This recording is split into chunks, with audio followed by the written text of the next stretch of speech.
आइए जानते हैं बिहार के हर क्षेत्र की फटाफट 25 बड़ी खबरों को केवल 10 मिनट में। साथ ही आज इस वीडियो में हम लोग जानेंगे कि गरीबों के लिए सरकार ने कौन कौन सी योजनाओं का शिलान्यास किया है और साथ ही किसानों को कब से 6,000 खाते में आएगा। सब कुछ आज के इस वीडियो के माध्यम से जानेंगे और किन किन को क्या क्या लाभ मिलेगा। तो चैनल पर पहली बार आए हैं तो वीडियो को लाइक करके चैनल को सब्सक्राइब जरूर कर दें और आप वीडियो कहां से देख रहे हैं कमेंट बॉक्स में जरूर बताएं।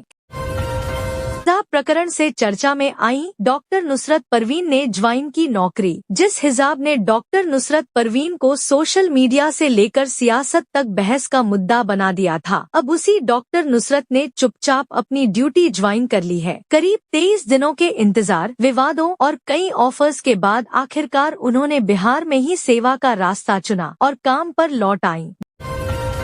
बिहार के 5 कोर्ट को बम से उड़ाने की धमकी, मचा हड़कंप। पटना समेत बिहार के 5 जिलों के कोर्ट परिसरों को बम से उड़ाने की धमकी भरा ईमेल मिलने के बाद हड़कंप मच गया। एहतियातन सभी कोर्ट खाली कराए गए हैं और सुरक्षा एजेंसियां पूरी तरह अलर्ट मोड में हैं। मामले की गंभीरता को देखते हुए जांच तेज कर दी गई है। पटना में थार का कहर, आधा दर्जन लोग कुचले गए। पटना के दानापुर स्थित गोला रोड पर बेकाबू थार गाड़ी ने सड़क पर चल रहे आधा दर्जन लोगों को कुचल दिया। इस हादसे में कई लोग गंभीर रूप से घायल हुए हैं, जिन्हें पीएमसीएच में भर्ती कराया गया है। एक मौत की खबर सामने आई है, हालांकि पुलिस ने अभी इसकी पुष्टि नहीं की है। घटना से आक्रोशित लोगों ने थार गाड़ी में आग लगा दी, जबकि चालक मौके से फरार बताया जा रहा है। फार्मर रजिस्ट्री से किसानों को मिलेगा योजनाओं का सीधा लाभ। फतेहपुर प्रखंड की 7 पंचायतों में फार्मर रजिस्ट्री शिविर आयोजित किए गए। इन शिविरों में 333 किसानों का केवाईसी और 105 किसानों का फार्मर रजिस्ट्रेशन किया गया। प्रखंड कृषि पदाधिकारी दिलीप रजक ने बताया कि केवाईसी और रजिस्ट्री के बिना किसानों को प्रधानमंत्री किसान सम्मान निधि, बीज अनुदान जैसी सरकारी योजनाओं का लाभ नहीं मिल पाएगा। ड्यूटी के दौरान बीएसएफ जवान का निधन, गांव में उमड़ा जनसैलाब। बीएसएफ की 77वीं बटालियन में तैनात एएसआई बाबूलाल मरांडी का कोलकाता में ड्यूटी के दौरान अचानक निधन हो गया। जैसे ही पार्थिव शरीर पैतृक गांव पहुंचा, पूरे इलाके में शोक की लहर दौड़ गई। राजकीय सम्मान के साथ उनका अंतिम संस्कार किया गया। पटना में सड़क पर कचरा फेंका तो होगी सख्त कार्रवाई। राजधानी पटना में बढ़ते प्रदूषण और गंदगी को लेकर नगर निगम अब एक्शन मोड में आ गया है। नए नियमों के तहत अब अगर कोई व्यक्ति सड़क पर कचरा फेंकते पकड़ा गया तो उसके खिलाफ कड़ी कार्रवाई की जाएगी। नगर निगम ने साफ कर दिया है कि शहर को साफ रखने में लापरवाही अब बर्दाश्त नहीं होगी। बिहार की सड़कों से जल्द हटेंगी 15 साल पुरानी गाड़ियां। राज्य की सड़कों पर इस वक्त करीब 25 लाख से ज्यादा खटारा वाहन दौड़ रहे हैं, जो न सिर्फ प्रदूषण बढ़ा रहे हैं बल्कि हादसों की वजह भी बन रहे हैं। सरकार अब मान चुकी है कि मौजूदा स्क्रैप नीति असरदार साबित नहीं हो सकी। ऐसे में नीतीश सरकार बड़ा दांव खेलने जा रही है। यूपी और झारखंड की तर्ज पर अब बिहार में भी वाहन स्क्रैप कराने पर बम्पर डिस्काउंट दिया जाएगा, ताकि लोग खुद आगे आकर अपनी पुरानी गाड़ियां कबाड़ में दें।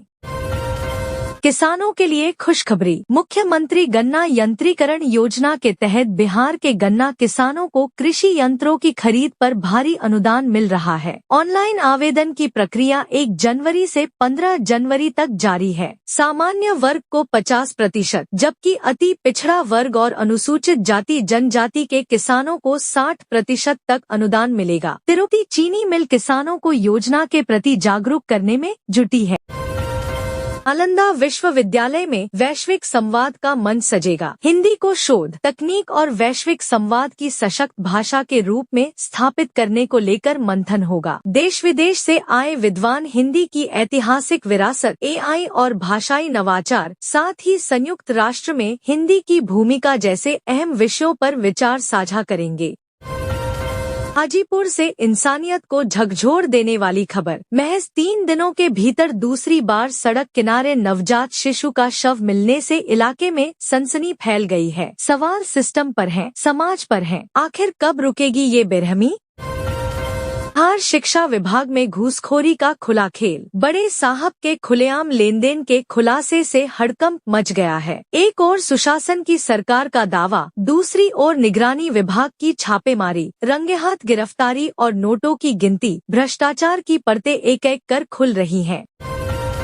सरसों के खेत के ऊपर उड़ता ड्रोन और नीचे दिल दहला देने वाला मंजर। बिहार पुलिस ड्रोन से 4 साल की बच्ची की तलाश कर रही थी। उम्मीद थी कि वह जिंदा मिलेगी, लेकिन जब ड्रोन कैमरे की नजर खेत में पड़े शव पर पड़ी तो पूरे इलाके में सन्नाटा पसर गया। बच्ची की हालत बेहद खराब थी और अब हर एंगल से जांच जारी है। वैशाली से एक चौंकाने वाला मामला। 3 बच्चों की मां रानी कुमारी ने पति और बच्चों को छोड़कर प्रेमी से हाजीपुर कोर्ट में शादी कर ली। जाते जाते बस इतना कहा, जाओ खुश रहो। मामला पूरे इलाके में चर्चा का विषय बना हुआ है। रोहतास में दर्दनाक सड़क हादसा। NH 19 पर हुए भीषण एक्सीडेंट में जल संसाधन विभाग के सेक्शन ऑफिसर रोहित कुमार की मौके पर ही मौत हो गई। हादसे के बाद परिवार में कोहराम मच गया है। पूर्णिया में सड़क हादसा या साजिश। सऊदी से लौटे युवक रंजीत राम की संदिग्ध मौत ने कई सवाल खड़े कर दिए हैं। शरीर और गले पर कट के निशान मिलने के बाद परिजनों ने इसे हत्या की साजिश बताया है। गया एयरपोर्ट से बड़ी कार्रवाई। बैंकॉक की फ्लाइट से उतरे एक शख्स को राजस्व खुफिया निदेशालय DRI ने तुरंत हिरासत में ले लिया। उसके पास से करोड़ों रुपए की कीमत का गांजा बरामद किया गया है। आरोपी महाराष्ट्र का रहने वाला बताया जा रहा है। दरभंगा में दहेज प्रताड़ना का गंभीर मामला। शादी के महज 8 महीने बाद ही नवविवाहिता को दहेज की मांग को लेकर बंधक बना लिया गया। पीड़िता की शिकायत पर पुलिस ने जांच शुरू कर दी है। बिहार पुलिस को मिली बड़ी सफलता। कुख्यात अंतरजिला अपराधी गुद्दर यादव आखिरकार पुलिस के शिकंजे में आ गया है। सहरसा पुलिस ने लखीसराय से उसे गिरफ्तार कर बड़ी कामयाबी हासिल की है। गुद्दर यादव विजय सिंह हत्याकांड का मुख्य आरोपी था और लंबे समय से फरार चल रहा था। इस गिरफ्तारी को पुलिस संगठित अपराध के खिलाफ बड़ी जीत मान रही है।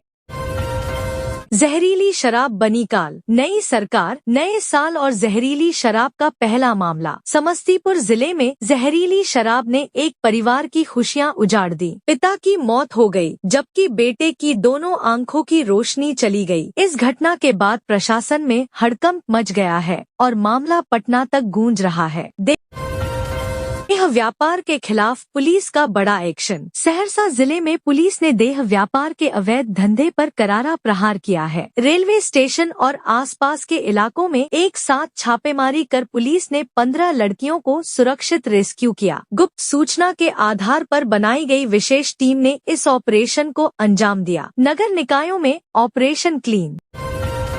बिहार के 264 नगर निकायों में अब भूमाफियाओं की खैर नहीं। उप मुख्यमंत्री विजय कुमार सिन्हा ने ऐलान किया है कि सरकारी जमीन पर कब्जा करने वालों और टेंडर घोटालेबाजों के खिलाफ युद्ध स्तर पर कार्रवाई होगी। साफ शब्दों में कहा गया है, अब कोई नहीं बचेगा। ईडीयू में बदलाव के संकेत। नीतीश कुमार के बेटे निशांत कुमार को लेकर सियासी चर्चाएं तेज हो गई हैं। विधानसभा चुनाव के बाद से ही वे सार्वजनिक कार्यक्रमों में नजर आने लगे हैं। गांधी मैदान में शपथ ग्रहण समारोह के दौरान NDTV से बातचीत में जब उनसे राजनीति में आने का सवाल पूछा गया तो वे मुस्कुराकर टाल गए, लेकिन संकेत बहुत कुछ कह रहे हैं। सपनों की उड़ान। नर्स बनने चली थी, रग्बी की स्टार बन गई। कहते हैं मंजिल उसी को मिलती है जिसके सपनों में जान होती है। नालंदा की 19 वर्षीय अल्पना कुमारी ने इसे सच कर दिखाया है। नर्स बनने का सपना लेकर पढ़ाई शुरू की, लेकिन आज वह राष्ट्रीय और अंतर्राष्ट्रीय रग्बी में बिहार का नाम रोशन कर रही हैं। चौकीदार की बेटी से गैंगरेप, 96 दिन बाद मौत। यह खबर सिस्टम पर सबसे बड़ा सवाल है। दरिंदगी के शिकार हुई लड़की 96 दिनों तक जिंदगी से जूझती रही और आखिरकार हार गई। माँ आज भी पूछती है, क्या बाबा उन दरिंदों को सजा दिला पाएंगे? दुखद यह है कि 3 महीने बाद भी न गिरफ्तारी हुई, न पहचान। कांग्रेस का मनरेगा बचाओ संग्राम। बिहार कांग्रेस ने मनरेगा को लेकर बड़ा आंदोलन छेड़ने का ऐलान किया है। प्रदेश अध्यक्ष राजेश राम ने कहा कि 10 जनवरी से 25 फरवरी तक आंदोलन चलेगा। उनका साफ कहना है, मनरेगा को खत्म करने की साजिश किसी भी कीमत पर बर्दाश्त नहीं की जाएगी। अग्निवेश अग्रवाल के निधन पर शोक। प्रधानमंत्री नरेंद्र मोदी ने उद्योगपति अनिल अग्रवाल के बेटे अग्निवेश अग्रवाल के निधन पर गहरा शोक व्यक्त किया है। अमेरिका में इलाज के दौरान कार्डियक अरेस्ट से उनका निधन हुआ। वे स्कीइंग हादसे में घायल हुए थे और वेदांता समूह की इकाई के बोर्ड में शामिल थे। पीएम आवास योजना का वेरिफिकेशन ठप। जमुई जिले के झाझा प्रखंड में प्रधानमंत्री आवास योजना का पुनः सत्यापन कार्य बुरी तरह प्रभावित है। 15 जनवरी की डेडलाइन बीत चुकी है, लेकिन 20% काम भी पूरा नहीं हुआ। मनरेगा रोजगार सेवकों की लापरवाही से हजारों गरीब परिवार परेशान है।